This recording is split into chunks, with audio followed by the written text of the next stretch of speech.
ఏమన్నా ఉపయోగపడిందా, పథకాలు ఏమన్నా ఇచ్చిందా అని అడిగారు.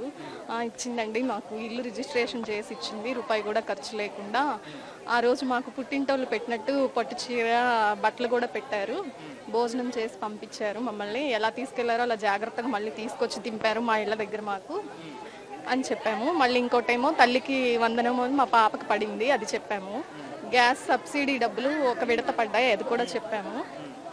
అని చెప్పాము. ఆయన ఎలా మాట్లాడుతున్నారు మీతో? అంటే ఆయన ఒక రాజకీయ నాయకుడు కదా. లేదు లేదు, చెల్లి అని పిలిచారు మా పాపని, తమ్ముడు అని పిలిచారు.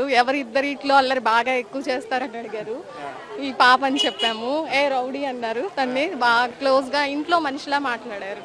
అనుకున్నారా ఒక ఎమ్మెల్యే అంటే ఆయన ముఖ్యమంత్రి అబ్బాయి మీ ఎమ్మెల్యే ఎక్స్పెక్ట్ చేయలేదు మేము అసలు అలా మాట్లాడతారు అని, కానీ చాలా బాగా మాట్లాడారు. వచ్చి కూడా ఫ్రెండ్లీగా ఉన్నారు.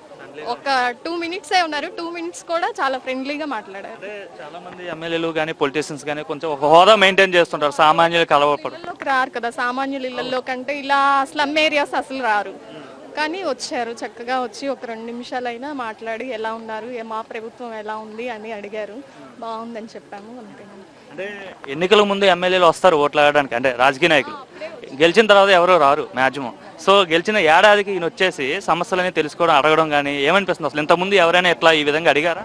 లేదండి, ఎవరు ఇంతవరకు, మేము వచ్చాక ఇంతవరకు ఎవరు రాలేదు. ఇదే ఫస్ట్ టైం ఇలా గెలిచిన తర్వాత రావడం, అన్న మాట ప్రకారం ఇంటి పట్టాలు ఇవ్వడం, అది మాకు హ్యాపీగా సాటిస్ఫాక్షన్ గా ఉన్నారా ఆయన ఎమ్మెల్యే గెలిచిన? చాలా హ్యాపీగా ఉంది.